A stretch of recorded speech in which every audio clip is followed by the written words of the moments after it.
បាទបងប្អូនយើងបាននិយាយហើយអំពីសេចក្តីស្រឡាញ់របស់ព្រះយេស៊ូវដែលព្រះអង្គបានចាត់ព្រះយេស៊ូវមកក្នុងផែនដីនេះជាង2000ឆ្នាំមកហើយដែលបង្ហាញពីសេចក្តីស្រឡាញ់របស់ព្រះយេស៊ូវពីព្រោះព្រះអង្គបានយាងមកនៅលើផែនដីយើងនេះហើយព្រះអង្គបានសគត់នៅលើឈើឆ្កាងជំនួសបាបយើងទាំងអស់គ្នាមនុស្សទាំងអស់លើផែនដីក្នុងការដែលយើងនៅមានបាបនៅឡើយបាទបងប្អូនយើងឃើញថាឥឡូវនេះយើងឃើញថាព្រះអង្គសគត់សម្រាប់យើងព្រះអង្គបានផ្ដល់អំណោយទានយ៉ាងពិសេសនោះគឺជាជីវិតអស់កលចនិចជីវិតដែលរស់នៅរហូតជាមួយព្រះអង្គតាមរយៈសេចក្តីជំនឿដែលយើងជឿនៅលើព្រះយេស៊ូវហើយបើថ្ងៃនេះបងប្អូនសារភាពអំពើបាបបងប្អូនប្រែចិត្តពីអំពើបាបហើយបងប្អូនជឿព្រះអង្គអស់ពីចិត្តផ្លាស់ប្ដូរចិត្តផ្លាស់ប្ដូរគំនិតរបស់បងប្អូននោះបងប្អូននឹងបានសង្គ្រោះពិតតាមរយៈជំនឿដែលបងប្អូនជឿនៅលើព្រះយេស៊ូវអស់ពីចិត្តបាទនៅក្នុងព្រះគម្ពីររ៉ូមចំពោះ10ខ9បាននិយាយថាបើមាត់អ្នកនឹងទទួលថ្លែងប្រាប់ពីព្រះអង្គម្ចាស់យេស៊ូវហើយអ្នកជឿនៅក្នុងចិត្តថាព្រះទ្រង់បានប្រោសព្រះយេស៊ូវបានរស់ឡើងវិញនោះអ្នកនឹងបានសង្គ្រោះពិត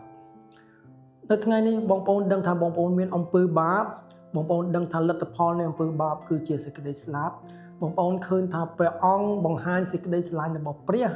ដែលព្រះយេស៊ូវបានយាងមកសគត់នៅលើឈើឆ្កាងជំនួសយើងនៅក្នុងការដែលយើងនៅមានបាបនៅឡើយហើយបើបងប្អូន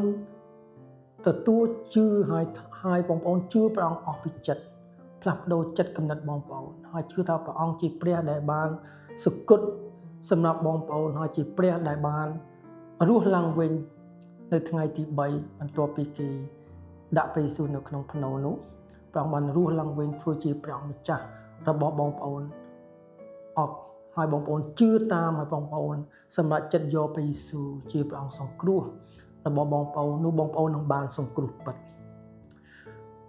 នៅក្នុងព្រះគម្ពីររ៉ូមចំពោះ10ខ13បាននិយាយដែរបាទនៅរ៉ូមចំពោះ10ខ13បាននិយាយថាហើយគ្រប់គ្នាគឺអស់អ្នកណាដែលអំពាវនាវដល់ព្រះនាមព្រះម្ចាស់នោះនឹងបានសង្គ្រោះដូច្នេះសម្រាប់ខ្ញុំបានជឿនៅលើព្រះយេស៊ូវខ្ញុំរកព្រះអង្គហើយខ្ញុំលន់តួអំពើបាបខ្ញុំប្រែចិត្តពីអំពើបាបប្រែចិត្តគំនិតរបស់ផងខ្ញុំការប្រព្រឹត្តរបស់ផងខ្ញុំហើយខ្ញុំសម្រេចចិត្តដើរតាមព្រះយេស៊ូវយកព្រះយេស៊ូវជាព្រះអង្គសង្គ្រោះរបស់ខ្ញុំនៅថ្ងៃនេះព្រះអង្គបានផ្លាស់ប្ដូរជីវិតខ្ញុំចិត្តខ្ញុំគំនិតខ្ញុំដោយសារតែព្រះអង្គជាព្រះពិតសម្រាប់សង្គ្រោះខ្ញុំពីអំពើបាបហើយព្រះអង្គបានឲ្យខ្ញុំមានសេចក្តីសង្ឃឹមគឺជាជីវិតអស់កលជានិច្ចជាមួយនឹងព្រះយេស៊ូវបងប្អូនដែលមើលវីដេអូនេះនិងបងប្អូនដទៃទៀតដែលបានស្ដាប់សូមបងប្អូនពិចារណាហើយសូមស្វែងរកព្រះអស់ពីចិត្តសូមស្វែងរកព្រះយេស៊ូវសូមស្វែងរកព្រះដែលអាចសង្គ្រោះបងប្អូនពីអំពើបាបជាព្រះដែលអាចជួយយើងឲ្យយើងរួចពីទណ្ឌកម្មនៃសេចក្តីស្លាប់ផងដែរដូច្នេះសូមអធិដ្ឋាននិងសូមស្វែងរកព្រះបងប្អូនដើម្បីបងប្អូនបានដឹងថាព្រះយេស៊ូវព្រះអង្គល្អណាស់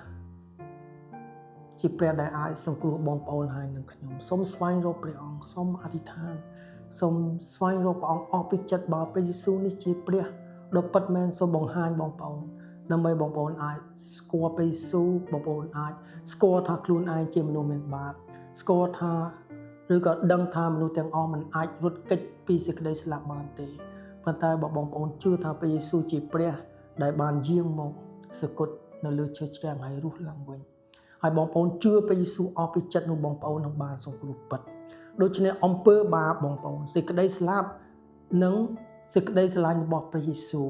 ហើយបើបងប្អូនឆ្លើយតបហើយជឿព្រះអង្គអស់ពីចិត្តមាត់បងប្អូនទទួលថ្លែងប្រាប់ថាព្រះអង្គគឺជាព្រះហើយរកព្រះអង្គអស់ពីចិត្តនោះបងប្អូននឹងឃើញ